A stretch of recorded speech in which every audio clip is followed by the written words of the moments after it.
আমার একটা পার্ট যেটা রয়েছে, আমার সামনে একটা বই আছে এখন, মানে একটা কাকতালীয় ভাবে বইটা আমার টেবিলের ওপরে রাখা আছে। বইটা হচ্ছে ভিজিবল মুসলিম, ইনভিজিবল সিটিজেন, বইটার টাইটেল। এই বইটা লিখেছেন সালমান খুরশিদ, কংগ্রেসের নেতা সালমান খুরশিদ লিখেছেন। এক সময় আমি পড়েছিলাম এই বইটা, ভিজিবল মুসলিম, ইনভিজিবল সিটিজেন।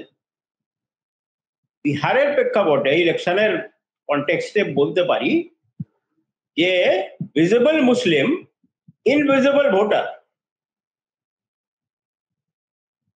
একটা caste census, Nitish Kumar government একটা কাস্ট সেন্সাস করেছে কিছুদিন আগে, রিপোর্টও বেরিয়েছিল। তারপর কি হলো, ওটা নিয়ে কি হবে না হবে সেটা পরে ভাবা যাবে। কিন্তু সেই কাস্ট সেন্সাস থেকে বেরিয়ে এলো যে মুসলিম পপুলেশন বিহারে হচ্ছে মোটামুটি 18%। এটা একটা সরকারি ফিগার, সরকারিভাবে একটা সেন্সাস করে দেখা গেল যে মুসলিম পপুলেশন হচ্ছে 18%। এইবার যখন প্রথম দিকে মহাগঠবন্ধন, বাই ডিফল্ট তো বলা যায় যে এই মুসলিম ভোটার এনডিএর দিকে যাবে না, এটা বাই ডিফল্ট সবাই জানে, এটা নিয়ে আর লুকোচুরি খেলার কোনো ব্যাপারই। নীতিশ কুমারের একটা পকেট ছিল, ওর সোশ্যাল ইঞ্জিনিয়ারিং এর জন্য, হয়তো এই মাইনরিটিদের জন্য, স্পেশালি মুসলিমদের জন্য উনি অনেক কাজও করেছেন 20 বছরে। গতবার 2020 সালে জনতা দল ইউনাইটেড 10টা মুসলিম ক্যান্ডিডেটকে দাঁড় করিয়েছে, 10টার মধ্যে একজনও জিততে পারেনি বা নীতিশ কুমার জেতাতে পারেনি। কারণ যাই হোক না কেন আমরা অনেক অ্যানালাইসিস করতে পারি। এবার জনতা দল ইউনাইটেড 4টে ক্যান্ডিডেট দিয়েছে, মুসলিম ক্যান্ডিডেট। কি চাপে দিয়েছে, কেন দিয়েছে, এইটা আবার আমরা পরে যখন প্রোগ্রাম হবে, কে জিতবে কে হারবে 14 তারিখের পর আবার আমরা ডিসকাস করতে পারি। এনডিএর আরো একটা শরিক চিরাগ পাসওয়ান, তিনি যতগুলো সিট পেয়েছেন ভাগে তার মধ্যে একজনকে দিয়েছে। তাহলে এনডিএ আর জিতন রাম মাঝি হিন্দুস্তান আওয়াম পার্টির একটাও ক্যান্ডিডেট নেই। তাহলে বলা যেতে পারে এনডিএ থেকে 5টা মুসলিম ক্যান্ডিডেটকে দাঁড় করিয়েছে, 243টা বিধানসভা কনস্টিটুয়েন্সি, 5টা সিট মুসলিমদেরকে তারা দাঁড় করিয়েছে। অলসো এক্সপেক্ট করছেন অন্তত নীতিশ কুমার যে তিনি একটা গতকাল একটা বিশাল বড় একটা টুইটারে উনি বিশাল বড় একটা টুইট করেছেন, আমি গোটাটাই পড়েছি। সেখানে উনি বলেছেন উনি কি কি করেছেন মুসলিমদের জন্য এই ইদানিং, এই লাস্ট 20 বছর কি কি কাজ করেছেন। বাজেট 306 টাইমস বাড়িয়েছেন, এইসব ইত্যাদি ইত্যাদি। 8,000 কবরস্থান বাউন্ডারি ওয়াল হয়েছে, আর আরো কি কি কাজ করেছে। মহাগঠবন্ধনের মধ্যে তেজস্বী যাদব একটা 10টা না 12টা সিট দিয়েছে, কংগ্রেসও 4টে দিয়েছে, আর বামপন্থীরা মিলেও বোধহয় কয়েকটা সিট মুসলিম ক্যান্ডিডেটদেরকে দিয়েছে। এইখানে খেলটা এইখান থেকে শুরু হয়। মহাগঠবন্ধনের ওপরে প্রেসার ফেলেছে ওএসি। ওএসি ওপরে তো একটা ট্যাগ ছিল যে বিজেপির বিটি, আসাদুদ্দিন ওয়াইসির কথা আপনি বলছেন? হ্যাঁ, আসাদুদ্দিন ওয়াইসি। এআইএমআইএম যে পার্টি আছে 2020 সালে সে কন্টেস্ট করেছিল সীমাঞ্চলে এবং 5টা বোধহয় জিতেছে। সেই 5টার মধ্যে আবার 4টে তো ভেঙে আবার আরজেডিতে চলে যায়। একজন আখতারুল ইমান যে স্টেট পার্টি প্রেসিডেন্ট, সে এখনো আছে, সে এখনো এমএলএ আছে এবং খুব ডাইনামিক নেতা। ও এআইএমআইএম কিন্তু প্রথমে মহাগঠবন্ধনকে মানে তেজস্বী যাদবকে একটা চিঠি লিখেছে যে আমাকে তুমি মহাগঠবন্ধনে নাও, আর আমাকে ওই 6টা সিটই আমাকে ভাগে দাও, আমি ওটা কন্টেস্ট করতে। ভাগ্য দুর্ভাগ্য যাই হোক না কেন তেজস্বী যাদব খুব একটা রেসপন্স করে। এইখান থেকে একটা জিনিস বেরিয়ে আসছে যে তেজস্বী যাদব হোক কংগ্রেস হোক, এরা কিন্তু একটা টেকেন ফর গ্রান্টেড করে নিয়েছিল যে মুসলিম ভোট আর যাবে কোথায়, আমাদেরকেই দেবে। 2020-তেও দিয়েছিল, এখনো কিন্তু টাইমস হ্যাভ চেঞ্জ। আমি অনেক লোকের সাথে কথা বললাম, আমার অনেক রিলেটিভরা আছে বিহারে, স্পেশালি ওই সীমাঞ্চল এরিয়াতেই আছে, কিষানগঞ্জ এরিয়া, পূর্ণিয়া, সব জায়গাতে আছে, আমার বন্ধু বান্ধবরা রয়েছে। তারা বলছে কিন্তু মুসলিমরা খুব অ্যাগ্রেসিভ। একটা মিম দেখবেন, ভিডিও একটা মিম ঘুরছে যে ডেপুটি চিফ মিনিস্টার কাকে অ্যানাউন্স করা হলো, মুকেশ সাইনি, ভিআইপি পার্টি। তার পার্সেন্টেজ অফ ভোট হচ্ছে মাল্লা কমিউনিটি, যেটা আমাদের এখানে কৈবর্ত, আমাদের পশ্চিমবাংলায় বোধহয় কৈবর্ত, তার কাউন্টার পার্ট মাল্লা কমিউনিটি, নৌকো চালায় যারা, তার কমিউনিটির ভোটার পার্সেন্টেজ হচ্ছে 2 থেকে 3%, সাবকাস্ট নিয়ে নিলে 7-8%। তাকে কিন্তু অশোক গেহলট এসে প্রেস কনফারেন্স করে ডেপুটি চিফ মিনিস্টার অ্যানাউন্স করে গেছে। এরপরে কিন্তু এআইএমআইএম কিন্তু অ্যাগ্রেসিভ হয়ে গেল, যে 18% যার পপুলেশন বা যার ভোটার, যার ভোট বাই ডিফল্ট এনডিএতে যাবে না, মহাগঠবন্ধনই যাবে, তাকে তুমি কোনো রিপ্রেজেন্টেশন দিচ্ছ না। তুমি খুব কাজ করেছো, খুব ভালো করেছো, ভালো কাজ তো সবার সোসাইটি সবার জন্য করতে হয়, সে তো উত্তরপ্রদেশে যোগী আদিত্যনাথ করেন।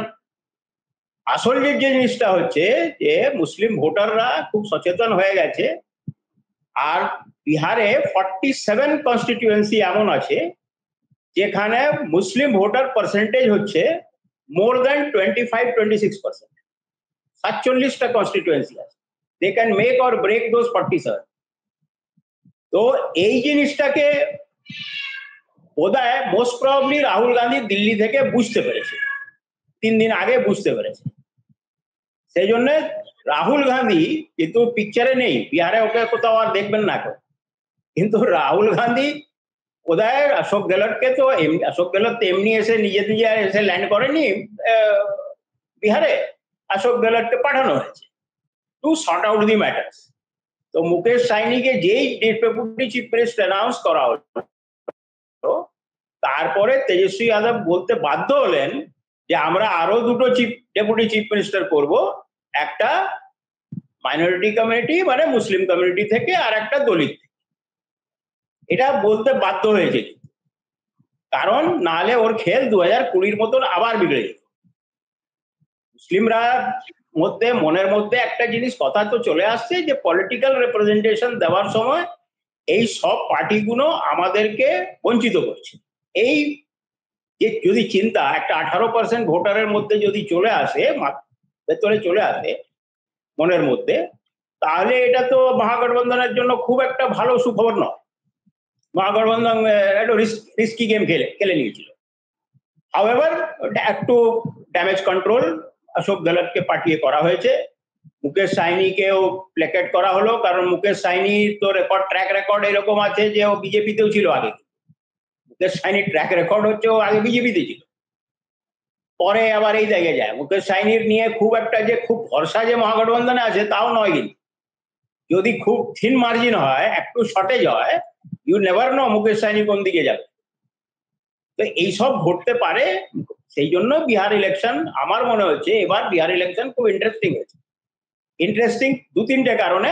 একটা, মহাগঠবন্ধন আর এনডিএ অনেকগুলো ইস্যু যেটা অন্য ইলেকশনে একদম বাই ডিফল্ট থাকে, হিন্দুত্ব, হিন্দু মুসলিম, কবরস্থান, শমশান, যেগুলো রাইট উইং ইকোসিস্টেম যেটা করে থাকে, ওটা পুরো গায়েব হয়ে গেছে। আর জনস্বরাজ পার্টি প্রশান্ত কিশোর কিন্তু টেনে নিয়ে এসছে ইয়াং ভোটারকে, চাকরির কথা বলা, শিক্ষা, রোড, জল, পানীয় জল, এইটা পলায়ন একটা বড় ইস্যু বিহারে, এই যে মাইগ্রেশন।